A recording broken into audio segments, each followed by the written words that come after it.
Is that cringy?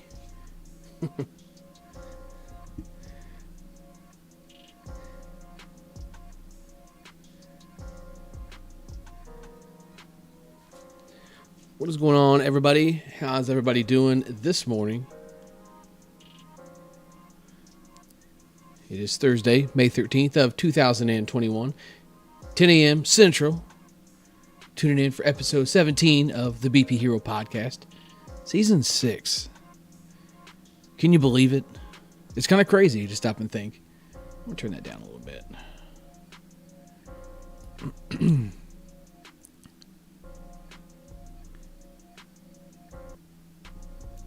I don't really have any adjustment there, do I?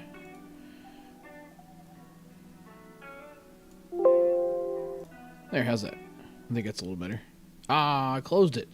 It's my first day. All right. Okay, there we go. All right. Squared away. I think the music should be good, levels-wise now, to not be like overpowering me or be too loud or anything like that. Anybody can feel free to chime in with how they feel otherwise. How's everybody doing this morning? All four of you tuning in so far.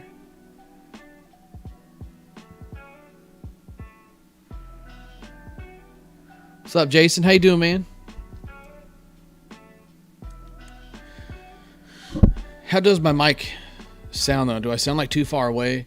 Like, I've noticed going back and listening to some of my podcasts and some of the voiceovers that I do, I'm like, for like the voiceovers I do for my videos, I'm like really freaking loud. So I just need to like back off of the mic a little bit, and it's getting like a lot of pop sounds. If you don't know, like a pop sound is like a please bring pizza pronto. Like you just like the P's and the plosives just like blow your ears out because I'm too close to the microphone. So I'm trying to work on that. I'm no professional podcaster by any means, so we're all learning as we go here, right?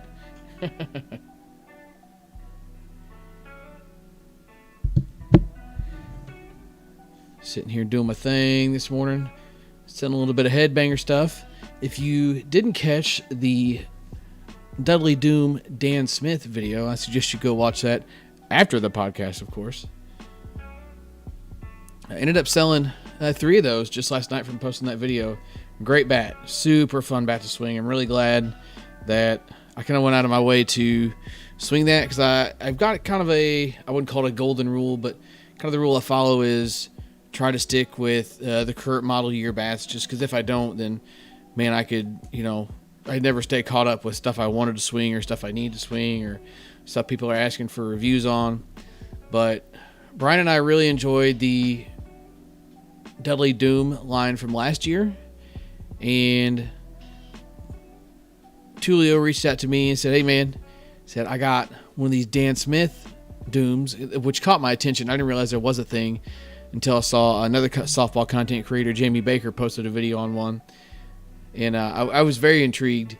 And then Tulio sent me a message. He says, hey man, I got one of these. He says it's a 28 ounce. I was like, oh son, like, I made the rule of not taking any subscriber bats, and I usually don't do 2020s in 2021 type stuff, but I can't say no to swinging one of those. I really enjoyed that Dudley Doom.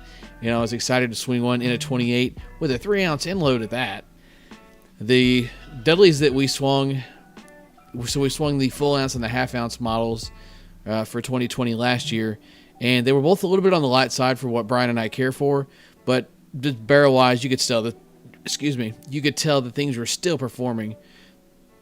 So when the opportunity came up to swing a heavier one, I couldn't say no.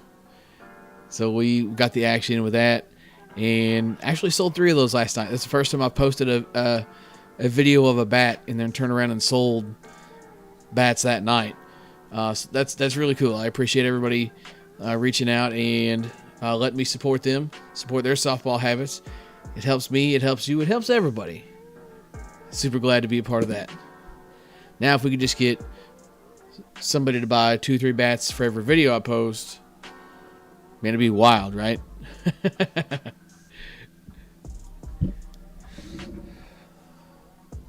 So let me see.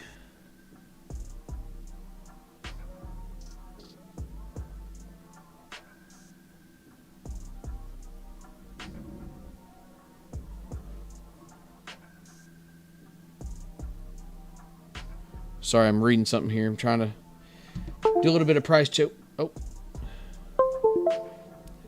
doing a little bit of price checking this morning for some friends of mine. Shopping for some baseball bats. And that's the other thing too. I don't know if people realize. I know everybody's got kids playing sports and everything else. Fast pitch, baseball, that kind of thing. Headbanger Sports does have fast pitch and baseball stuff too, and I have access to that pricing, and I can get you whatever you need on that end of things too. So, you keep me in mind, hit me up, and I can get you some good deals on baseball and fast pitch stuff as well. I think I've actually sold more baseball bats than I have slow pitch bats since I jumped on with Headbanger.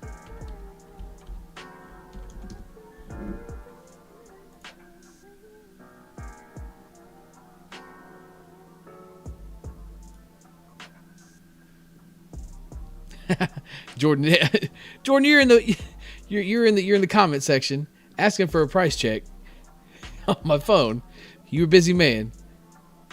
Brian says stuffed crust pizza. It's always never too early for stuffed crust pizza. Somebody say, "Ooh, it's 10 in the morning. Why are you eating stuffed crust pizza?" Because it's stuffed crust pizza, bro. That's why. There's Ryan Long Johnson. What's up, bro? How you doing?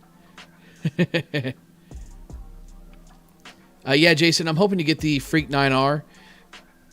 I picked up one of the DeMarini Young Guns. I'm going to get it in, get it reviewed, and get it out, and then hopefully grab one of the Freak 9Rs. For whatever reason, the mic and short barrel is always very, very popular. I also have, I don't have, my friend Brian has the score. I got to stop reading and talking. My friend Brian has the KP23 for 2021, the 240 stamp. It's pretty cool to be able to swing that stuff. Like, Brian's like, you know what? It's like, I'm going to buy this thing. It's like, I wouldn't mind trying it, and I want to get something for you to review. So that's cool, man. Brian out here helping the cause too. Appreciate that, big dog. So should be getting the KP23 in soon. I'm going to review the Young Guns, get it in and out. Then I've got the Freak Primo Max Load. I've got the Harvey. I'm going to shoot an update video on the Juno once it gets some more swings on it, and the Pure 240 is almost ready for its final roundup and review kind of thing. Got all kinds of stuff happening on the channel here. And actually, speaking of stuff coming up on the channel, we're vlogging today.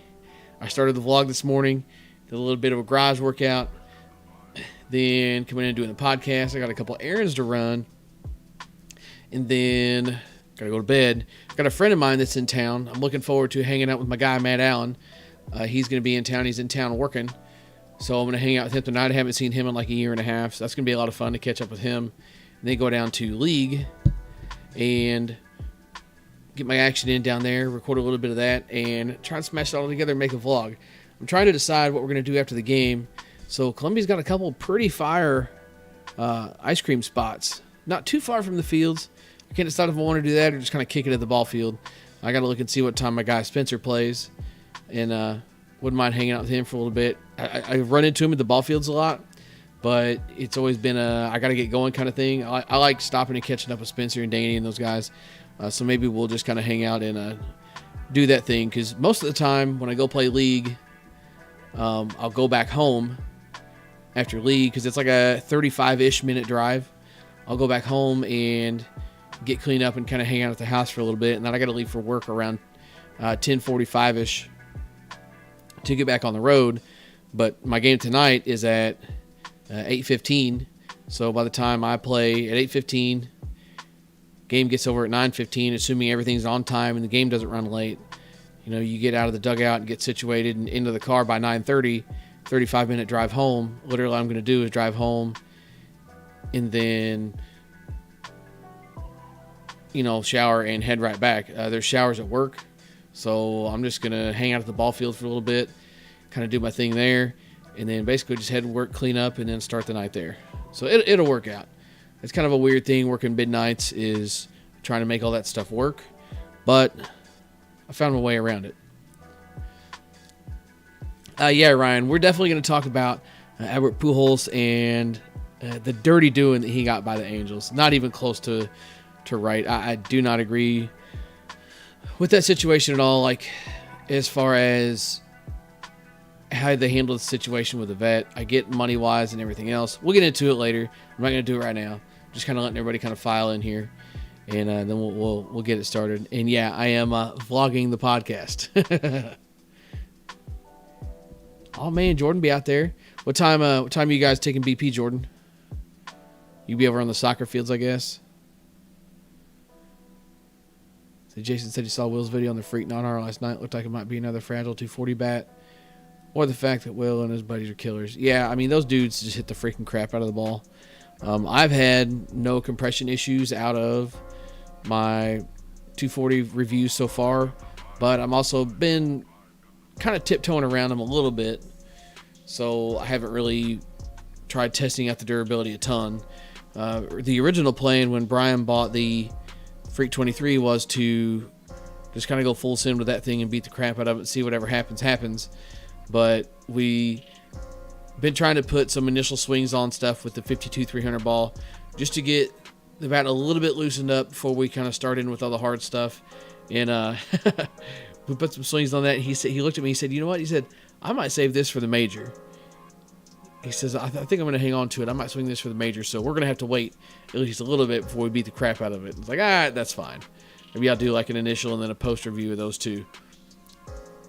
I don't know. Nobody's never really said that they dislike the initial and then the full review, like kind of the updated review. So I've been kind of rolling with those. I don't do them on every bat because it'd be really time consuming and I just make for a lot of confusing content. Like if you don't know to look for the other video or if you're not subscribed to the channel, which you should be, but there's people that aren't. They just kind of come and go looking for certain bat reviews and go on about their day, and that's completely fine.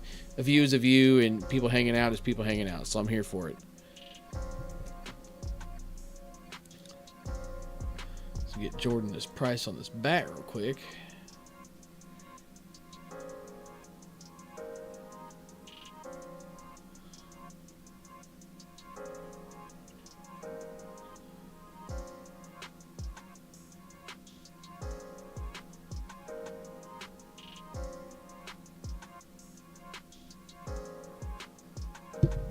Okay, here we go. So Jason says there's definitely some loud whispers on the durability and quality of the Freak Non-R when I'm told it's cosmetic. Now, cosmetic that could be, I don't know 100% for sure. Yeah, Freddie, I always try to start my reviews with how many swings it has on it. And if you watch the whole video, most of the time I will, when I do the, sorry, squirrel. Most of the time when I do the video, like I do the BP Hero Lab side of things, where I do the scale and the compression tester and kind of the close-up pics. And sometimes if I got time, I'll do like radar footage and stuff too. When I do those compression testing stuff, I always say like how many swings are on it in the initial compression test, and then what it was at after we were done and kind of doing our thing with it. I might have gotten out of the habit of saying how many swings are on stuff because I've been swinging and reviewing so much doing wrapper stuff lately. But you got me thinking about that. I'm going to make a note in my little sheet that I use to do my voiceovers and make sure I am putting swing counts in there.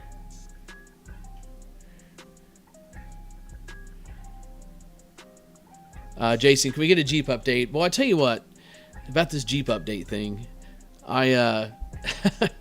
my wife's always been a car junkie. Her dad's always had some classic trucks and always been in kind of the classic car scene.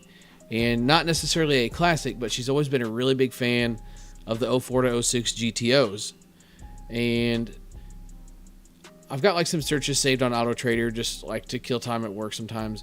Like during break, I'll kind of skim through and see what's good for car deals and that kind of thing. Like, you know, maybe it's one of those things that's a once in a lifetime deal that you just can't pass up. And I actually found one. I sent it to her just kind of like, because I know she likes the GTOs. And she's like, I think I want that instead of a Jeep. So like, oh Lord, here we go. Which I'm totally in favor for. I'm a GM guy and I'm a go fast guy. The Jeeps are cool. Jeep is totally, I can get down with a Jeep, but if you give me the choice between a sports car and a Jeep, I'm taking sports car every time. But I sent that to her and we got to talking about it a little bit. It's like a 4.5 hour drive away. It is a really good deal, but it's hard to justify a 4.5 hour drive to go up there and maybe buy a car. It's not good enough of a deal that like you go up there and bring it back, and you can't lose. In my opinion, when it comes to buying cars like that, where you got to make a big long commute and either drive or haul it back, you're basically going up there ready to buy just by looking it over and driving it off the lot. So I need that. I need if I'm doing something like that, I need to make sure like, hey, this car needs this or this car needs that, because I'm not going to drive 4.5 hours up there to not come home with this damn thing unless it's just an absolute pile of crap. So give yourself a little bit of leeway to, make some repairs or kind of tweak things the way you want, or kind of maybe fix up some maintenance things that the dealership maybe didn't catch. But it was a good deal, but it wasn't that good of a deal. So we're back to the drawing board looking for Jeeps again. What is it with the phone calls? What is it with the phone calls? Hang on. I don't know who this is.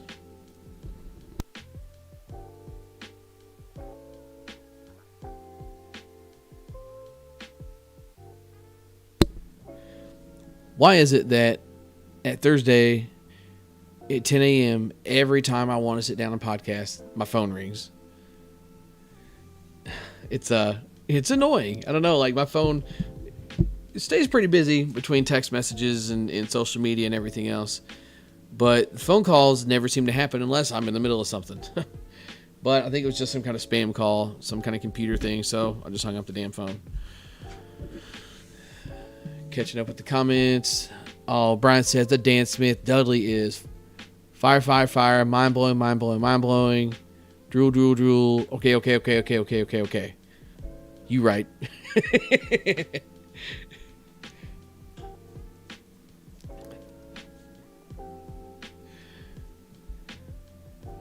What's the best ASA bat for clinchers?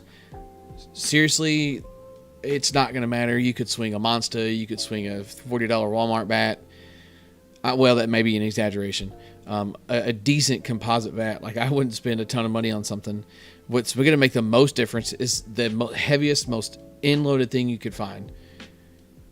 Like, big, sledgy, like 30 ounce with a full ounce of end load. Like, the heavier it is, the better it's going to hit that ball. It's really the only thing that's going to get it to go somewhere. Because the ball itself is just so dead, you've got to just basically hit it with a ton of bricks to get it to go anywhere. And that kind of like makes it hard to swing sometimes, but that's the best thing for a clincher is a 30 ounce, full ounce end load type bat. What's up, Jorge? How you doing, man? Eric says his friend does long drives to buy cars. Yeah, and I'm totally here for it. I like the road trips. I'm a road tripper. I like the adventure. I like doing that stuff. I really wish that I would have had a chance to situate myself a little better and vlog going to get my dad's Corvette from Ohio. I think it was about this. Was it about this time last year? It might have been the year before. I can't remember. Yeah, it was about this time last year, I want to say. My brother and I drove out to Ohio to bring back a Corvette, 64 Corvette that my dad bought off of eBay. And it's just the adventure of doing that stuff. And it was kind of cool when we got there. The guy that had the car had kind of like a little classic car museum there. It would have been really cool to vlog all that stuff. But dude, my brother's like old school, man. Like he's not old, but he's old school. Like he thinks like people talking on Bluetooth devices is weird. He just like absolutely refuses to use Facebook for anything other than running his business page. Like he's just like Stone Age, bro. Like I'm halfway convinced that the only reason that he doesn't have a talk text flip phone is so he can get on Facebook Marketplace and shop around for crap to buy. He's old school. So I didn't want to listen to him, whining and complaining. What do you do with that camera? Put that damn thing away. That's totally the type of stuff he would say.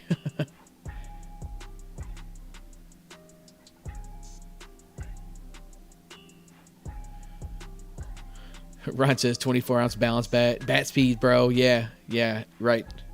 Bat speed.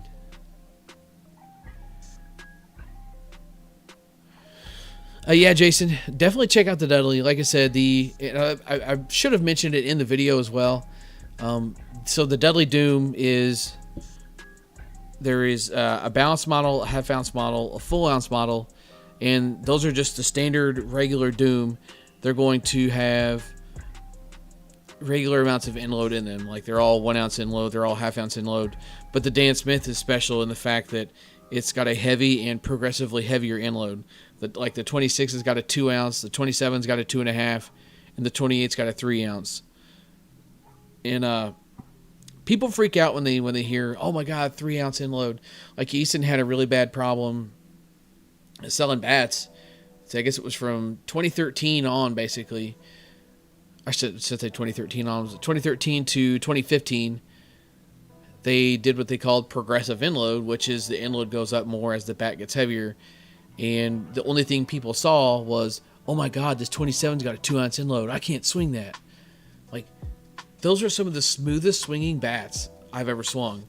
But nobody wanted to give it a chance. They all just freak out and run because they see that something might be a little bit heavy. But yes, the 27 had a 2 ounce inload, but the weight was distributed in the bat in a way that made it not feel like it was all just like completely slammed in the end. They swung so smooth. Like I had a 28 ounce Scott Kirby, which was 28 3 ounce inload, and guys that would swing 26s, like heavier 26s and even some 27s would say, man, I could swing this. This feels good for being a 28. It's like, yeah, but everybody just runs the second they see, 2 ounce inload, 3 ounce inload. But the bat itself is weighted to compensate for that. Because if you take 3 ounces of whatever and stick it on the very end of a bat, like it's going to feel awful. It's got to be distributed right, and it was, but nobody wanted to give it a chance. And yes, Jordan, you are right. That Bomb Squad series was trash. But at the time, I thought it was really good because we were hitting 52s pretty much everywhere we went. And what do we all know about 52s? Well, I know about 52s is it all relies on the swing you put on them, not what you hit them with. So, man, it was feeling good, right? And played a couple NSA tournaments, and I was like, maybe this thing ain't too great after all. Like, went out and was beating the crap out of it and thinking, man, this thing ain't too bad. And then we got to those NSA tournaments, hitting that hard ball, and it's like, well, I didn't have a very good day. I wonder why. Well, it's because my bat was still testing at like 350 with 800 swings on it. And yeah, Ryan, I was waiting for you to say something about the Scott Kirby Bomb Squad, the creamsicle they call it. All these dorky names for bats, man. That's I don't know where people come up with some of the names for these bats, but I knew you were going to say something about those 30 ounce Kirby's though. But you're also like, 6'8", 350 solid muscle. So you can probably swing something like that. If you guys haven't by chance seen my guy Ryan Johnson, who is now retired, still in the slow pitch scene, making all kinds of crazy looking bats, stay tuned for that. He can stick it pretty good. He's a big man and he can hit it very well. And yes, Jordan, those raw power Wegmans were terrible. Was it raw power, Bomb Squad, whatever they were? The one, I think by far one of the worst composite bats I've ever swung was the white and purple with the camo Wegman, U-Trip Wegman. Like it was seriously webbed up to the point that it's like, it looked like paint was going to start flaking off of it. It had so much like spider webbing in it. And it was horrible. I don't understand. Yeah, Jordan, I think you actually helped me shoot that video on that Wegman, if I remember right. It was like the favorite thing I like to say for that is the opposite of good. That is no doubt what it was. Now here I am. I always try and sit here and talk about, just like some random stuff to get the podcast going and let everybody get filed in. And here I am. I usually try to like do 10 minutes to do that. And here I am 24 minutes into the podcast and realize that I haven't like even started on my list of topics yet, which isn't a big one. Like I like kind of just like sitting here and chilling with you guys, and it gives me stuff to talk about just sitting here doing that too. But nonetheless, we are here to talk podcast to talk about, topics that are at hand right now.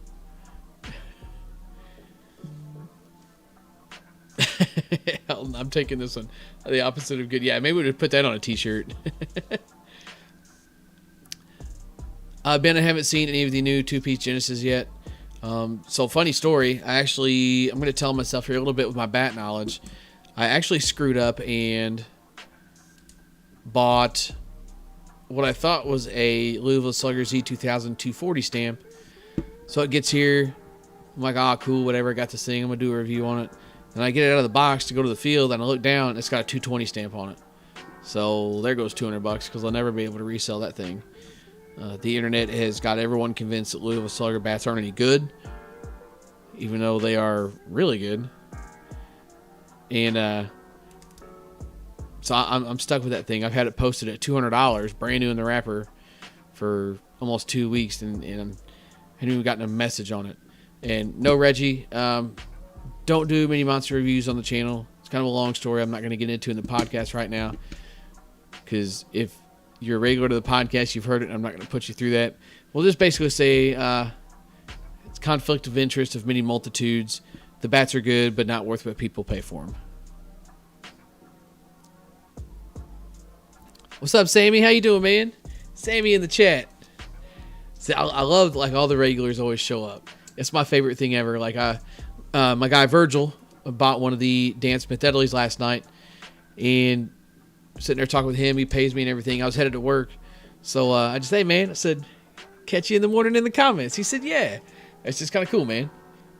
It's just kind of cool that you know where somebody's gonna be. I know who's gonna be here. I know who my regulars are. Sammy, you ain't missed nothing. I'm sitting here rambling. You know how it is. It's going to be one of those ramble podcasts is what it's going to turn into. I can already tell. But, I mean, I guess it's not a bad thing, right?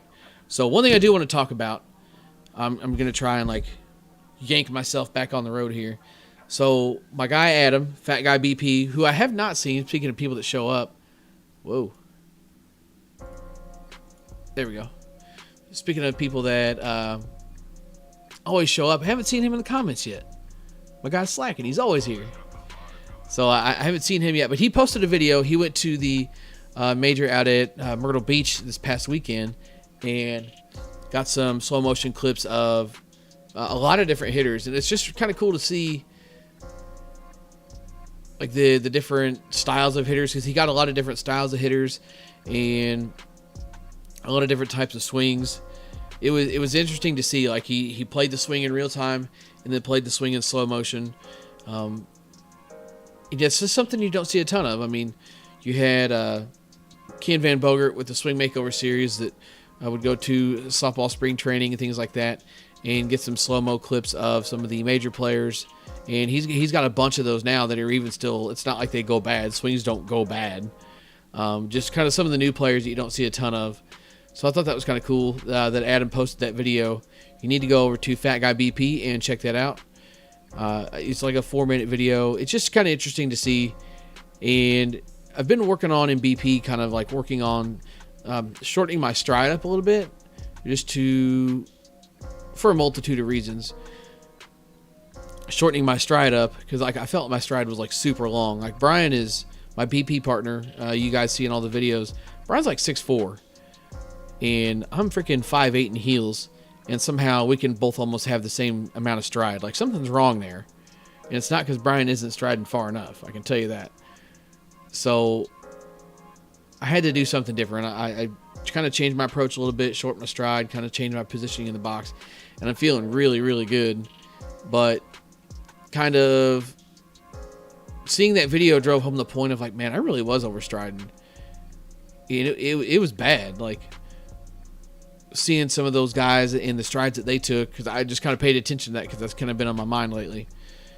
Seeing some of the strides they took just kind of like drove home the point of, like, yeah, you made the right decision there. Because, like, it felt weird at first, but the more time goes on, the better I feel, especially, like, from a control standpoint.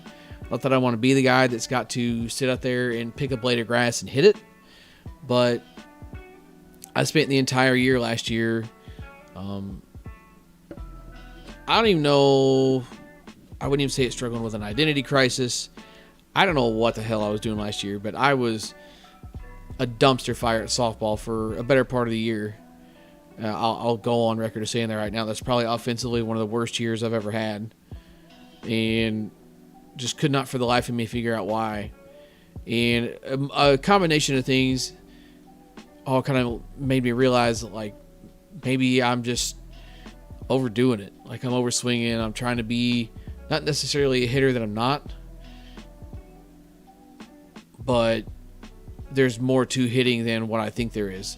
like the approach that I was taking was working in like podunk stuff or like, working in league, but you get out and take the same approach of blow a ball through whoever's standing in the way into a tournament with some good D and C teams, your shit's getting snapped off all day long. There's no question about it. And it took me a while to realize that. And I can tell you right now, I already feel better. I feel better now than I have in a long time. And some of that too, I also think has to do with just like going back to what I was comfortable with. I picked up the old D2E Psycho, the D2E Psycho that I gained for what felt like almost 2 years. What the hell is that?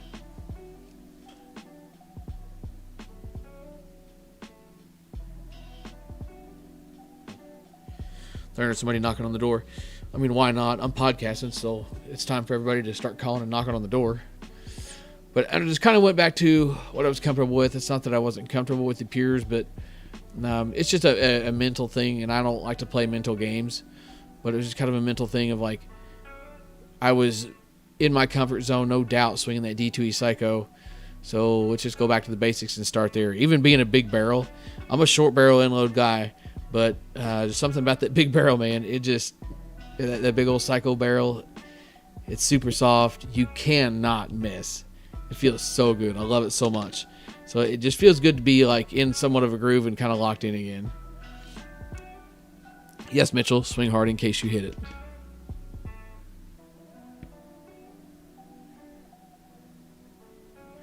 Ryan says it's all about a solid weight shift.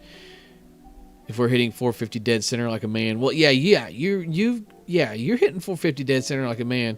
I mean, I'm just trying to hit 450 for an average on the freaking weekend at this point, and that ain't even good. But it's better than where I was at.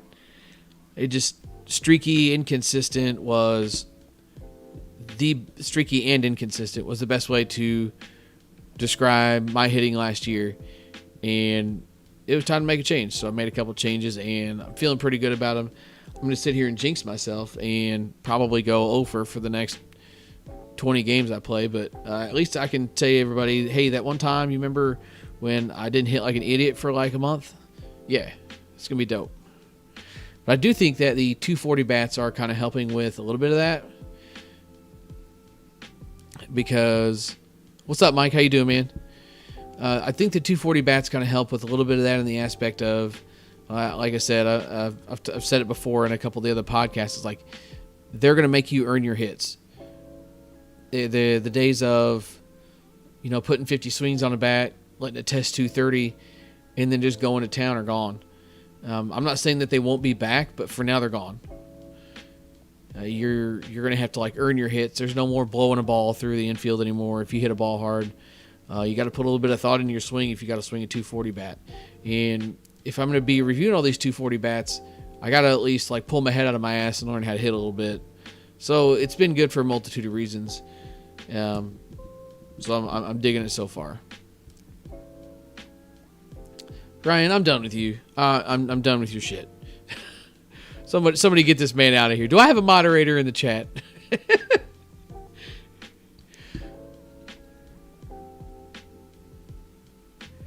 See, Freddie says, when you play League, do you still use bats as old as 2016?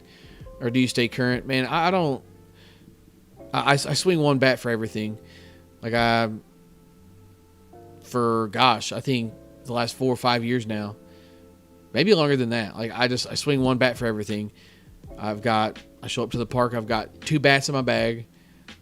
I've got my current gamer, and then I've got whatever I'm going to game if, like, say something like my gamer telescopes or something happens to it. Because the Psycho's kind of sounded funny when you drop it on the ground. I'm not 100% certain what's going on there. I know that some of them kind of can be prone to cracking around the taper and then leading to a telescope where the connection is. But I don't see anything there yet. But it sounds pretty funky when you drop it on the ground sometimes. But it's got a lot of hits on it. So, but yeah, I don't take a whole bag full of bats to the ballpark. I don't swing one bat in League and another bat in tournaments. I don't swing. We're kind of in a little bit of a benefit because even in ASA here in Missouri, even in ASA, we can still swing U-trip bats. So I don't even own an ASA bat right now. I just, like last year, I swung the Pure Integrity for everything.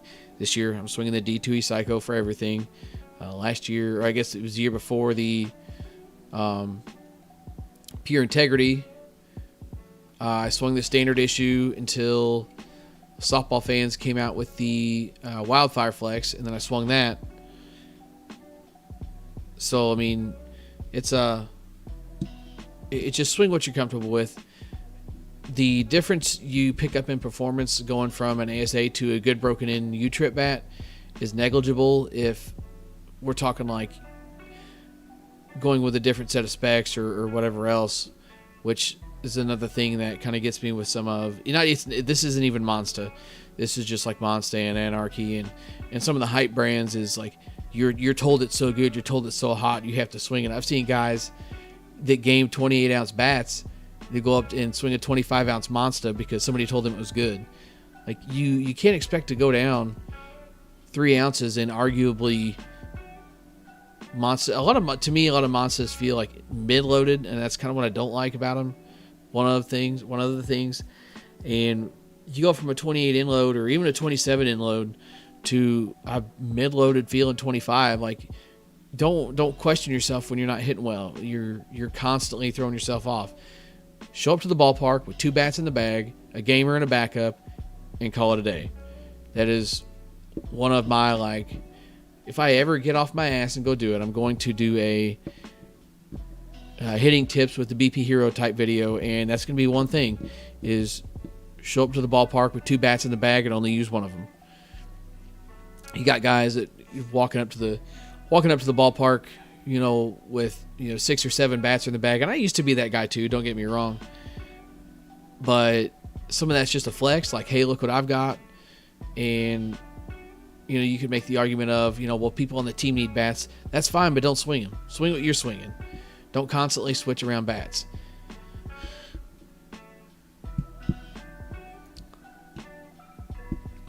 Let's see, catching up with chat here again because I got on a little bit of a tangent.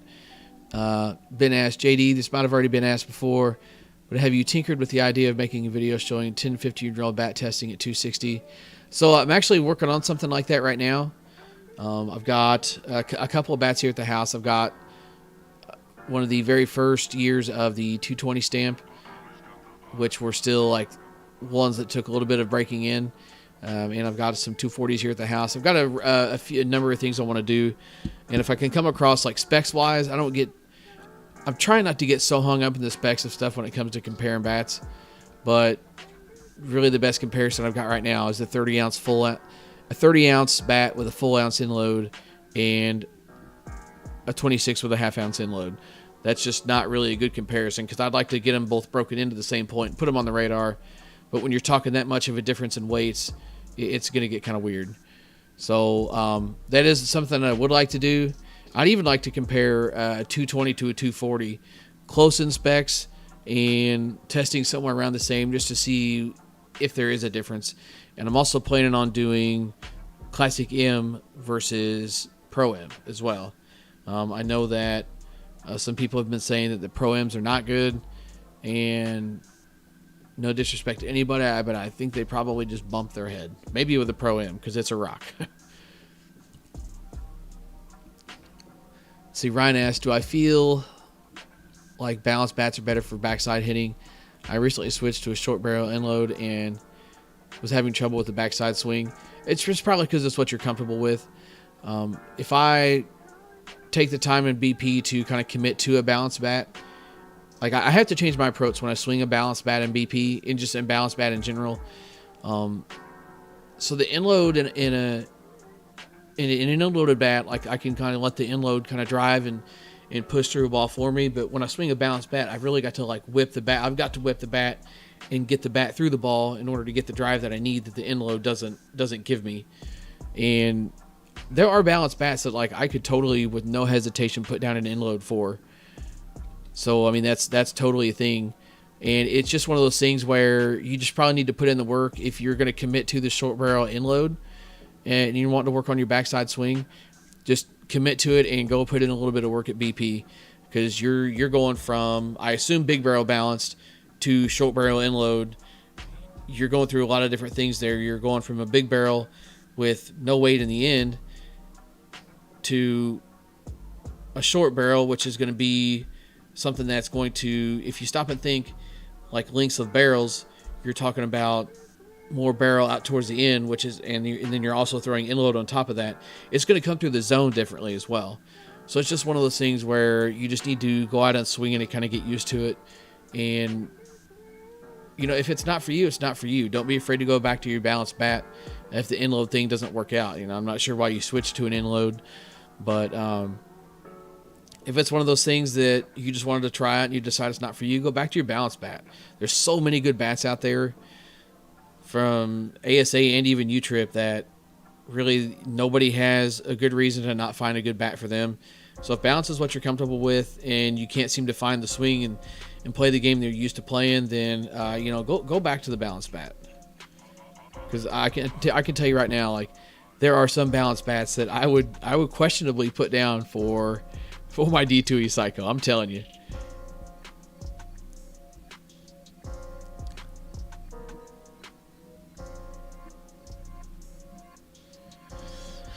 Oh, Sammy, that's a sticky one. So Sammy wants to know what's the take on putting a team together in a rec league and not having a pitcher that can't throw strikes, and we take walks, and then the team gets mad that we don't swing.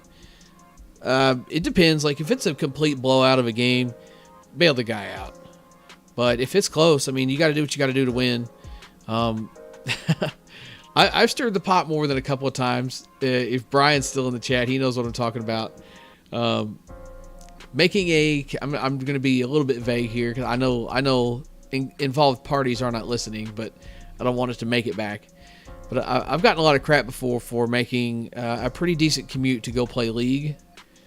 When I say decent commute, I mean close to maybe over an hour to go play League, and then playing a doubleheader and played the same team twice and walked probably 4 or 5 times. But kind of my mentality is I'm kind of there doing my thing, working on stuff, and I'm also there to be on base. I'm there to help my team win. And if I don't get a pitch that I want to hit and do a certain thing with, then I'll stand there and draw a walk. It's not going to hurt my feelings because I'm not going to go through chasing stuff and making outs when the game is close.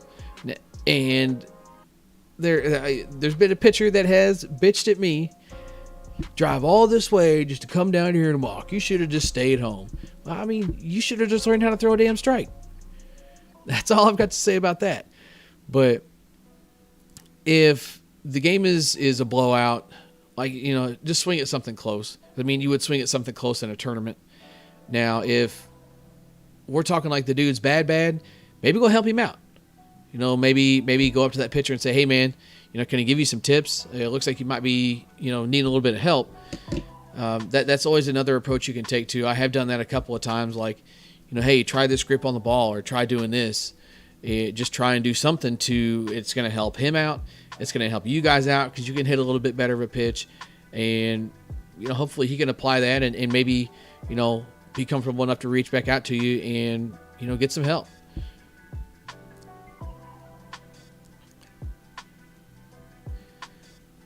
Ryan, I don't know if you heard me or not about the using U-Trip bats and ASA. I swing U-Trip bats and ASA. It is allowed here in Missouri, and I do it with no hesitation.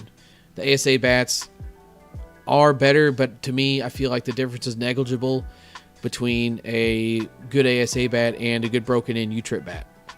Personal opinion, because a 52-300 relies way more on the swing that's put on it than the bat that's hitting it. So if you're comfortable swinging your U-Trip bat, if you're locked in, feel like you are invincible with your U-Trip bat in your hands, go swing it in ASA.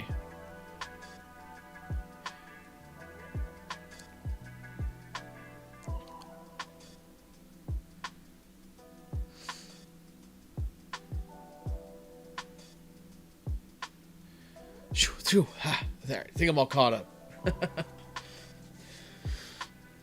Yeah, for sure, Ryan. So let's see. Oh, we're still doing okay on time.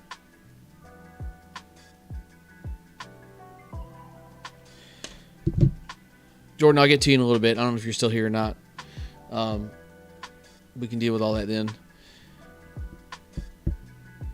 Squirrel. God, why do I do that? I sit here and read this chat and then get all distracted from what I was talking about.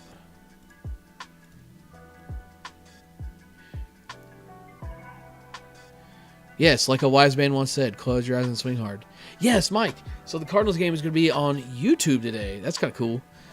I've been using the dark web. Kind of a funny story. We'll get into that. But using the dark web to stream whatever kind of sports I want to watch. Basketball, football, baseball. And because I'm cheap, I don't want to pay for TV packages. And any kind of TV package that's going to allow me to watch what I want to watch is going to be potential for blackouts, so I'm not about that life. So I'd rather just risk giving my computer herpes and do that than pay some kind of crazy amount of money for some kind of subscription just to catch a baseball game when I'm awake. But it's funny, talk about that. So if you have illegally streamed any kind of sports at all, you know some of the ads that can pop up on those websites. Some may be not safe for work, let's say.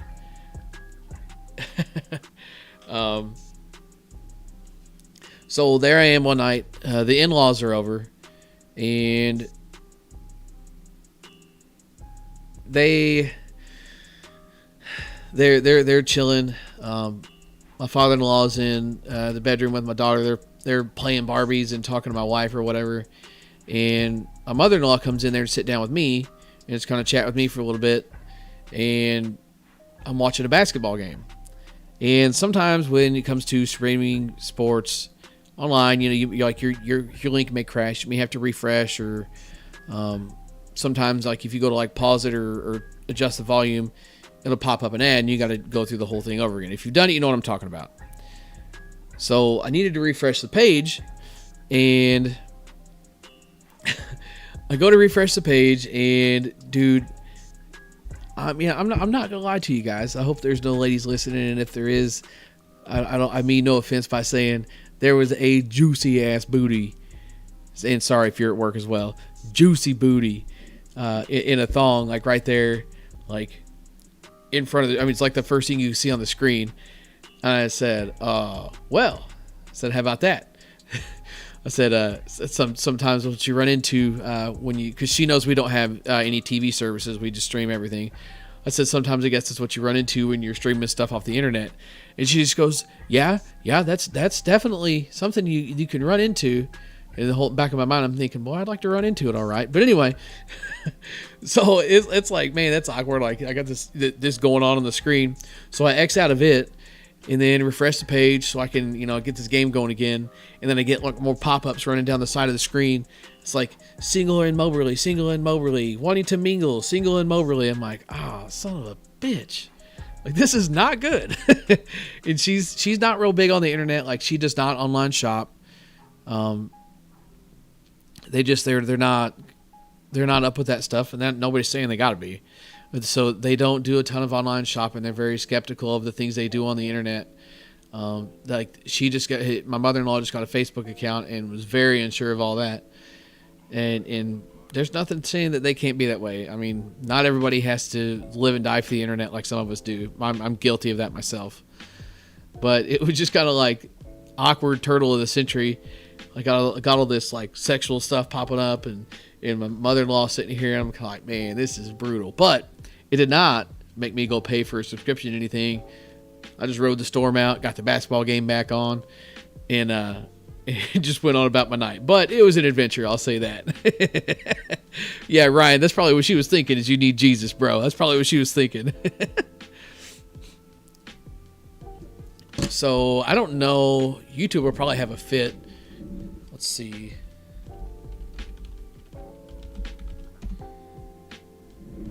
So I typed it in the chat. That's what I use to watch a lot of my sports. It can be a struggle at times, especially if you're trying to find the right feed. But I really like using Sports HD. And it works out really well. You can pretty much find anything you want to watch. I even think they have NASCAR and stuff on there. I'm not a big NASCAR guy. I used to be a huge NASCAR fan. I ain't gonna lie to you. When I lived in Alabama for like 3 years, 3 years. What the hell? I lived in Alabama for a year and a half. I went to all 3 of the races that were at Talladega. Like, it's such a thing down there for people to take off work to go to the Talladega NASCAR races. Like, work was paying bonuses to show up on that day. But I was already getting enough bonuses while I was down there. I didn't need a bonus to show up. I took the day off, went and watched some NASCAR. Dude, if you're not a NASCAR fan, if you're not a big sports fan, or big racing fan or anything like that, even if you're not, and you've got the opportunity to go to a NASCAR race, you got to go. You've got to go, even if it's something that, like I said, you're like, NASCAR's dumb. And because my wife was the same way. She's like, this is so dumb. I can't believe I'm going, but you said it's really cool, so I'm going to go and I want to hang out with you. She came all the way from Missouri down to Alabama to watch this NASCAR race, and she had the time of her life. And I actually caught her a couple of times watching some NASCAR afterwards. But it's a whole different experience. It's not just a car running in circles on the TV. It's what you see. Like the TV only lets you see certain things. If you get in the right spot at the right track, you can take in the entire thing. And the environment, everything that's going on, the speed. God, the speed is addicting, man. And I don't mean the drug. Speed is addicting, and the horsepower and the sounds and the noises and just the whole environment, man. It's awesome. So it's kind of funny if you follow NASCAR, or if you're in the Midwest or the South at all, you understand everybody's love for Dale Earnhardt and Dale Earnhardt Jr. and everybody's hatred for Jimmy Johnson and Jeff Gordon, right? So one of the races I went to, Dale Earnhardt Jr. Got in an accident, and he was like 40-something laps down. But where I was at the track, his pit stall was right across from me. So, you could see them all in there thrashing on the car. They're ripping stuff off of it and taping stuff on and using some of their, what they call 200-mile-an-hour tape, basically just trying to cob something back on this car so he can go out and at least get some laps in case somebody else gets in a wreck, and he can try and pass them up and play the points game. So 40 laps of this 200-lap race goes by. This man has no chance of winning this race. But he did have a chance at, obviously, like I said, advancing a few positions to get some points. And 40 laps goes by. They had already gotten his car out once and pushed it back in, and you could see it had like hardly no nose left on it. But his car starts up, and dude, those cars are loud. If you haven't been or seen them in person, like, they are extremely loud. They got the exhaust, like the way the exhaust is designed on them. Stupid loud, and being inside of a garage stall, the sound just boomed out of it right towards us. The entire section I was in went nuts, like they just saw a walk-off grand slam in the bottom of the 9th inning in a World Series game. People were cheering and yelling and screaming and high-fiving and slamming beers, and like, this man's 40 laps down, but it's Dale Earnhardt Jr., so everybody's excited. It was insane. So he comes out, he's putting along like the rest of these cars are doing, like 190, 195, showing him up on the boards there. And dude, I'm telling you, he was just out there cruising. I never saw the speed that he was doing, but he was eventually going slow enough that he got black flagged. And what that means is basically, you're going to cause an accident. You need to get out of the way. You need to get off the track. But so that's how slow he was going. But people were cheering him on for probably the 10 or 12 laps that he was out there, cheering him on like he was in first place. It's insane. The environment is just wild, man. I mean, it's just, this man has no chance of winning the race, but he's out there driving in circles, turning left, going 15 miles an hour slower than all these other cars. They are just cheering him on like he's in first place. It's just nuts. I just couldn't believe it. So NASCAR is just crazy, man. But, it's the story. It's the environment. Like, I love telling that story to people that are, maybe have an understanding of NASCAR or just motorsports, just things like that in general. And it's just some of the things that you don't experience. You don't see the whole crowd going nuts. You don't see people cheering him on every time he goes by. Like people are just truly there for the love of the sport. It's really cool. And I'm telling you, like, those cars go fast anyway. If you're somewhere like Talladega where they're basically wide open all the time, those cars go fast anyway. But like the last 20 laps, it seems like they go like 15 to 20 miles an hour faster. It just everybody's tight, everybody's together because it's time to start jockeying for position. It gets wild. My brother and I were at one of the races down there, and it was tied for the closest finish in NASCAR history. We were about 50 feet before the start-finish line, and when the cars went by us, so Dale Earnhardt Jr., again, it's circling back to the Jimmy Johnson thing, Dale Earnhardt Jr. pushed Jimmy Johnson across past the car. I can't remember who was in second place, maybe Matt Kenseth, pushed him across and got him to the finish line first, basically just bumped him across the line right at the very last second. And when they went past us, Jimmy Johnson still wasn't in the lead. And NASCAR fan or not, like watching that stuff happen and just like the cars cross the line and nobody knew who won, everybody's looking around, looking at each other, like you're in the moment, you know? It's super cool, man. You got to go check one out.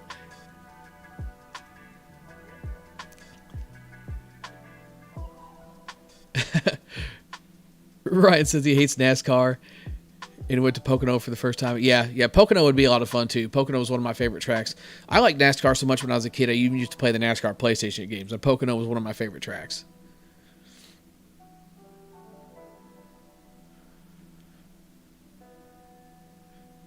Oh, come on, man. You got to get the podcast on pause. What are you doing?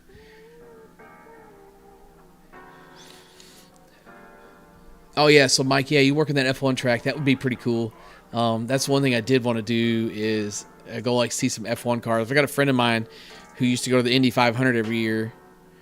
Go to the Indy 500 every year. I think that would be a lot of fun because that's a whole different type of speed. Those cars are nuts. And, yeah, Junk, the pits and the turns are wild. It's people don't put in perspective, like, how steep some of those banks are. Like there was one time at Bristol, I'm nerding out with the NASCAR stuff here. At Bristol Motor Speedway, it's a very short track. It's almost like a bowl. The turns are banked so sharp. This dude had a bowling ball at the very top of the track, and he just let it go. I mean, he's like standing with one knee almost touching the ground, and his other leg is extended just to keep himself upright. And he just lets this ball go they didn't even push it, just let it go from the very top of the track. And it was going so fast by the time it got to the bottom that it just like crumbled to pieces. It was a bowling ball. It was nuts. But just to give you an idea like on how steep that stuff is, and they're going around those turns at 110 miles an hour. It's crazy.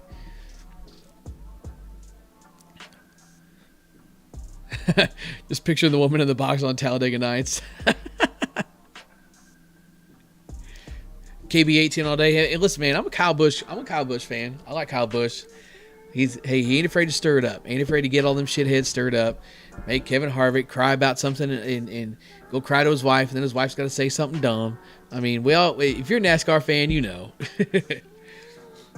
But anyway, I did want to talk about just real quick, because Ryan mentioned it earlier. Man, listen.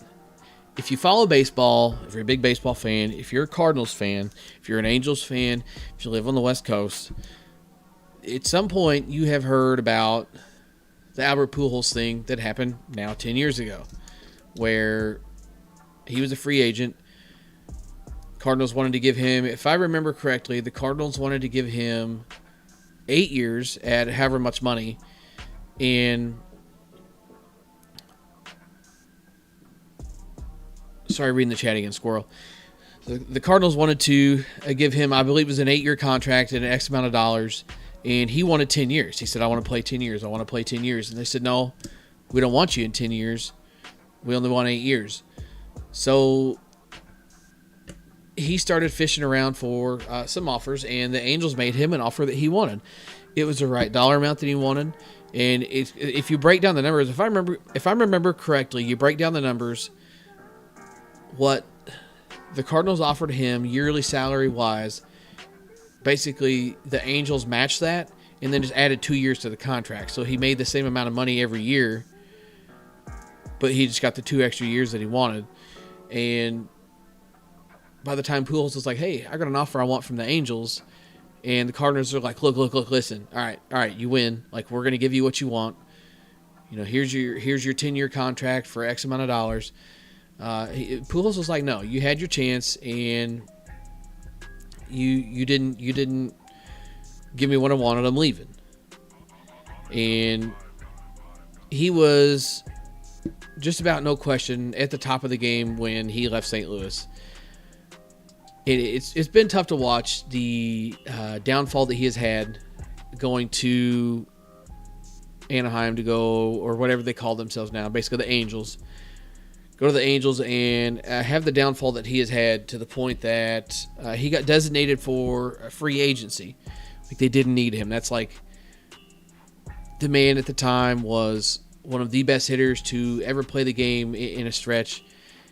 All kinds of crazy records, crazy numbers,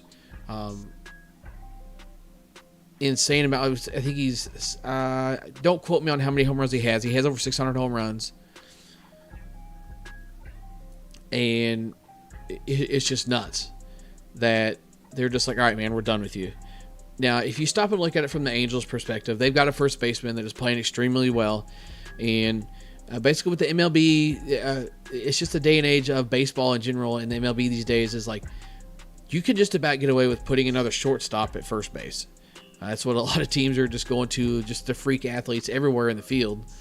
And first base is becoming the other one of those places. The traditional first baseman is slowly making its way out of the game. And Pujols was a traditional first baseman and a very good defensive first baseman, but the defense kind of went to the wayside.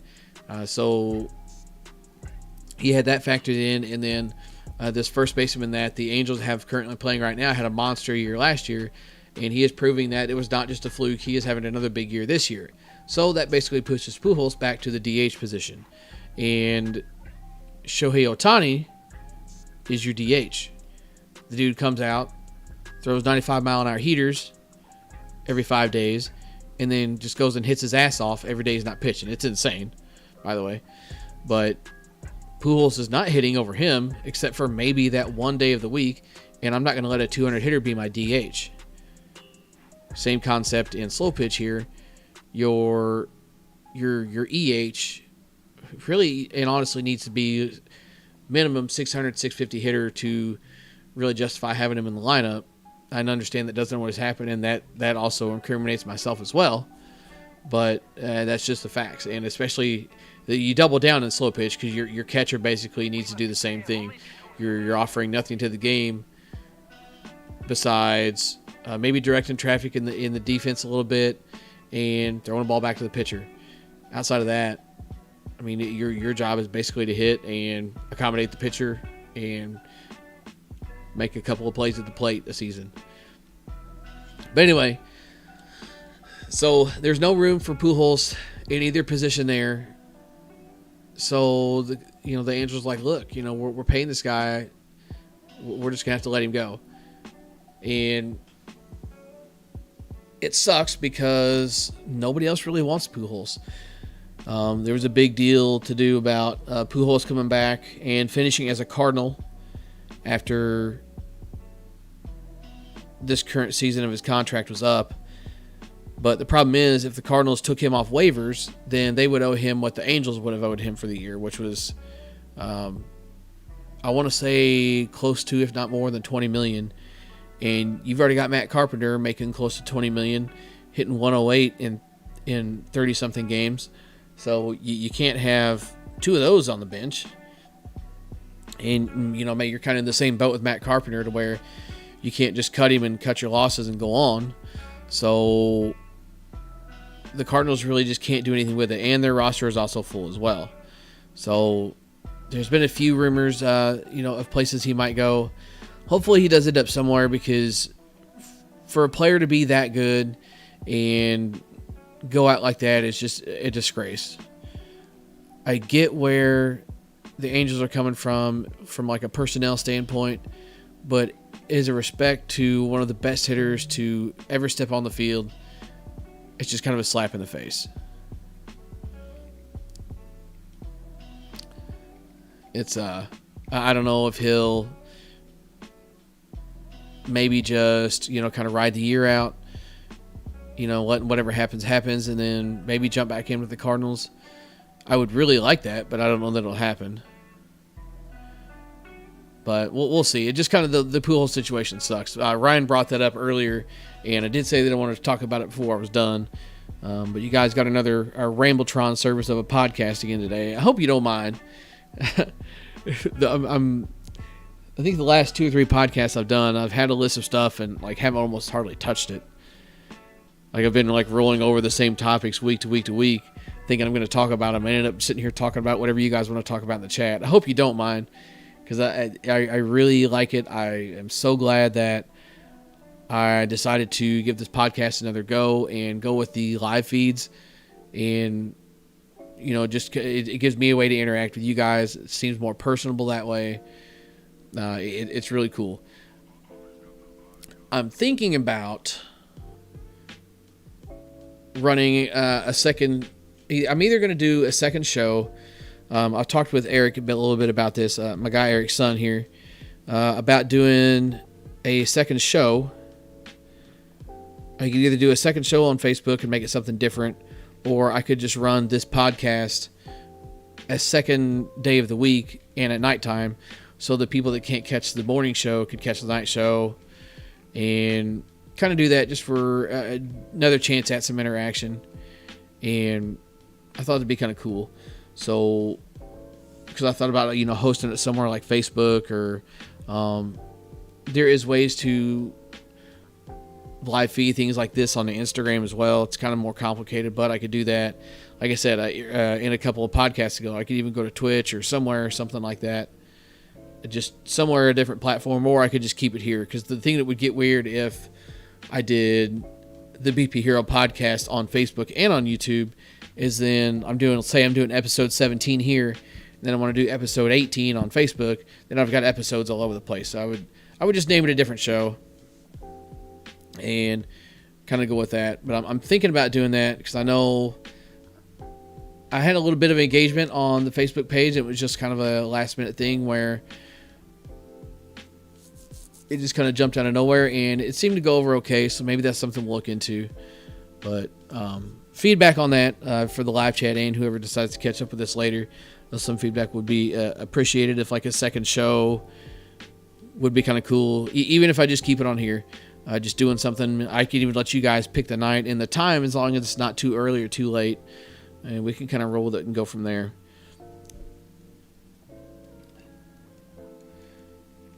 But I think that's going to do it for the podcast. Like I said, I am in the middle of vlogging. I got a few things I need to get done before I go to bed because I'm expecting company tonight. So I think we're going to wrap it up for the podcast today. Hope you enjoyed the Rambletron. And yes, Mike, real quick, I did read the Drew Robinson story. That is crazy and super cool. And small segue there. Nobody's ever alone. If you feel like you're alone, you know where to find me. Facebook, Instagram, YouTube, wherever you need to, you're never alone. Nobody is ever alone. Getting deep. BP Hero out of here. Swing hard in case you hit it. Stay tuned for the vlog. It'll be coming up next Thursday, 10 a.m. Central. I'll see you guys then.